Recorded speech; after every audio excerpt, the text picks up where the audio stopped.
Monsoon लंबे समय से एक ही जगह पर टिका हुआ है और महाराष्ट्र के हरनई से लगभग 10 दिनों से आगे नहीं बढ़ा है, बल्कि 12 दिन हो गए। 12वां दिन है आज। 8 जून को पहुंचा था और 8 जून के बाद से इसमें कोई प्रोग्रेस नहीं हुई है। यहाँ पर 19 जून तक की जो अपडेट आया है, उसके अनुसार इसमें कोई प्रगति नहीं हुई है और प्रगति नहीं होने के बहुत सारे कारण हैं। एल नीनो उसमें से सबसे बड़ा कारण फिलहाल माना जा रहा है। इसके अलावा बाकी जगहों पर भी कोई प्रगति नहीं हुई है। मानसून की लाइन को हम एग्जैक्टली अगर समझने का प्रयास करें तो अभी भी तेलंगाना के आधे से निचले हिस्से में ही पहुंचा है। आधे तेलंगाना को अभी प्रतीक्षा है, कर्नाटक का कुछ हिस्सा बाकी रह गया है, महाराष्ट्र के रीजन में पूरे क्षेत्र में लगभग अभी आगमन होना बाकी है। और अब तक यानी 19-20 जून तक यहां तक पहुंचना होता है मॉनसून को सामान्य तौर पर। यानी इस समय मॉनसून को गुजरात में प्रवेश करना था, मध्य प्रदेश को आधे से ज़्यादा हिस्से को कवर करना था, छत्तीसगढ़ को पूरा पार करना था और बिहार झारखंड को पार करते हुए यूपी में एंटर करना था, साथ में इधर उत्तराखंड में। तो उत्तराखंड, उत्तर प्रदेश, मध्य प्रदेश, गुजरात, इन सभी जगहों पर इसका आगमन होना था और छत्तीसगढ़ में, और बाकी जगहों को पार करना था। लेकिन आप देखिए स्थिति जस की तस बनी हुई है। मॉनसून स्लो रफ्तार है। स्लो रफ्तार क्या है, रफ्तार ही नहीं है, इस समय ब्रेक लगी हुई है। 12 जून के बाद से इधर पूर्वी सिरा नहीं बढ़ा है, 8 जून के बाद से पश्चिमी सिरा नहीं बढ़ा है। ये बहुत चिंताजनक स्थिति है। और वर्तमान समय में अगर हम बारिश की स्थिति देखें, बीते जो 18-19 दिन बीते हैं मॉनसून सीजन के, तो पूरे भारत में लगभग 43-44% की कमी बारिश में हो चुकी है। 43% लगभग डेफिशिएंट हो चुका है मॉनसून भारत में 1 जून से लेकर 19 जून तक। और अलग अलग राज्यों के हिसाब से देखें यहाँ पर, तो सिर्फ कुछ राज्य उत्तर भारत में जहां पर अभी मानसून पहुंचा भी नहीं है। ये सामान्य बरसात या सामान्य से अधिक बरसात वाले क्षेत्र दिख रहे हैं। उत्तर भारत के पर्वतीय रीजन है और साथ में मैदानी भागों में पंजाब, हरियाणा, दिल्ली और राजस्थान का रीजन है। और इधर सामान्य बरसात दिखाई दे रही है हिमाचल प्रदेश तथा आंध्र प्रदेश और केरल, लक्षद्वीप में, और सामान्य से अधिक बरसात यहाँ पर हुई है अंडमान व निकोबार द्वीपों में। 76% सरप्लस यहाँ पर बारिश दिख रही है। ये बारिश है 1 जून से लेकर 18 जून तक का जो डेटा है उसकी। और इसके अनुसार आप देखें पूर्वोत्तर भारत में डेफिशिएंसी है, मेघालय में भी है, मणिपुर में भी है, और लेकिन यहाँ पर बारिश फिर भी हो रही है थोड़ी बहुत। यहाँ मध्य क्षेत्रों में जहाँ पर अब तक मानसून पहुँच जाना था, यहाँ पर 39% की कमी मध्य प्रदेश में है, महाराष्ट्र में 78% 79% की कमी गुजरात में है, छत्तीसगढ़ में बारिश में काफ़ी कमी है, 64% कम बरसात हुई है, और साथ में 70% की कमी झारखंड में बनी हुई है। उत्तर प्रदेश और बिहार में भी आप देखें 40 और 24% की कमी, उत्तराखंड में 31% कम बरसात रिकॉर्ड की गई है। और सबसे बड़ी बात आप देखिए, जहाँ पर मानसून पहुँच चुका है तेलंगाना 41% कम है, आधी, हालांकि आधे हिस्से में पहुंचा है, और कर्नाटक 30% कम बरसात हुई है। दक्षिण कर्नाटक के क्षेत्रों में कई जगहों पर बरसात हो रही है, बेंगलुरु समेत आसपास के रीजन में। तमिलनाडु में भी 34% की बारिश कम हुई है, 33 मिलीमीटर की जगह पर 21.8 मिलीमीटर वर्षा रिकॉर्ड की गई है, जो सामान्य से 34% कम है। तो ये स्थिति अभी तक भारत में मानसून की है। और बारिश का एक डेटा और देखेंगे, उसके बाद हम समझेंगे कि इस समय एमजेओ की क्या भूमिका है, जो जिसको लेकर के संभावना जताई जा रही है कि आने वाले दिनों में मॉडर्न जूलियन ओसिलेशन, जो वायुमंडलीय तरंग है, एटमॉस्फेरिक वेव जिसे कहते हैं, वो भारत के समुद्री क्षेत्र में पहुंच चुकी है। लेकिन उसकी जो क्षमता है, जिसे एम्पलीट्यूड में मापा जाता है, उसकी क्षमता बहुत कमज़ोर है, जिसके कारण बहुत ज़्यादा एनहेंसमेंट मानसून में वो नहीं कर पा रहा है। 19 जून का जो 24 घंटों का बारिश का डेटा है, उसके अनुसार आप देखिए कैनिंग पश्चिम बंगाल में सबसे ज़्यादा बरसात रिकॉर्ड की गई है, 79 मिलीमीटर।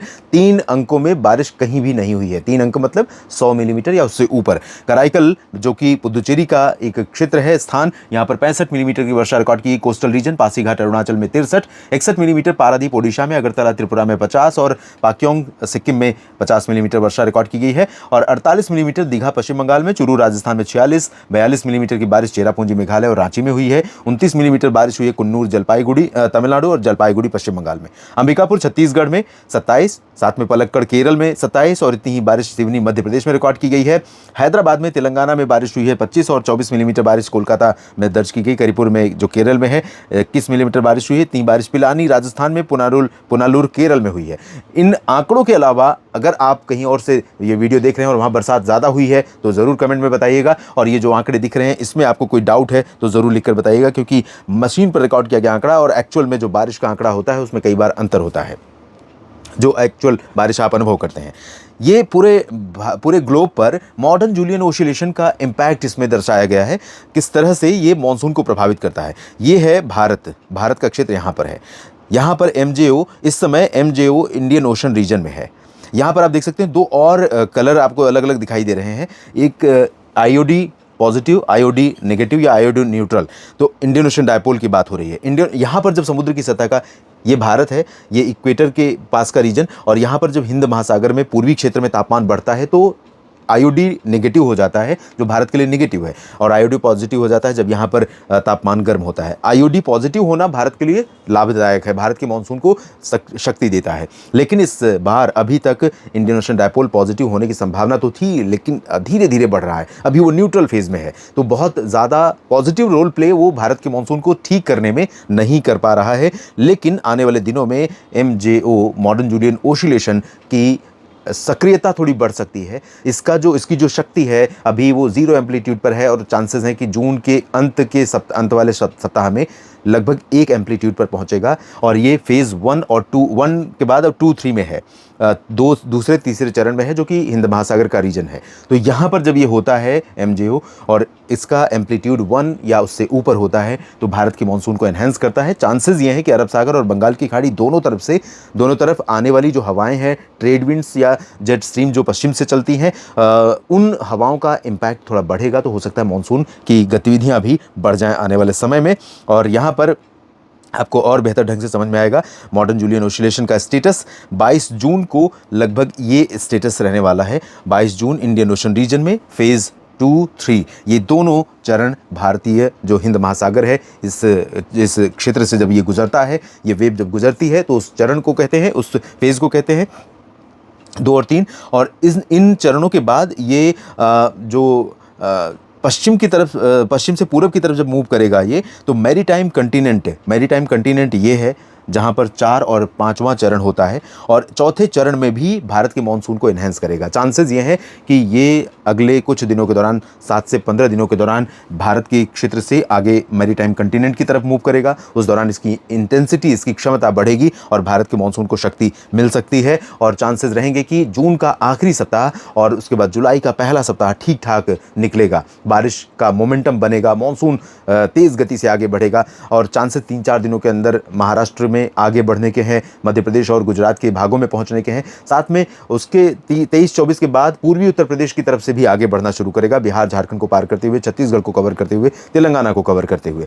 तो चांसेस है कि आने वाले दिनों में थोड़ा सा इंप्रूवमेंट रहेगा। लेकिन एक बात इसको समझिए कि जैसे 24 घंटों में भारत में बारिश होती है इस समय 6.3 मिलीमीटर के आसपास एक दिन में, और इस समय हो रही है बारिश कितनी, कभी 1.5 मिलीमीटर, कभी 1.7, 1.8, कभी 2।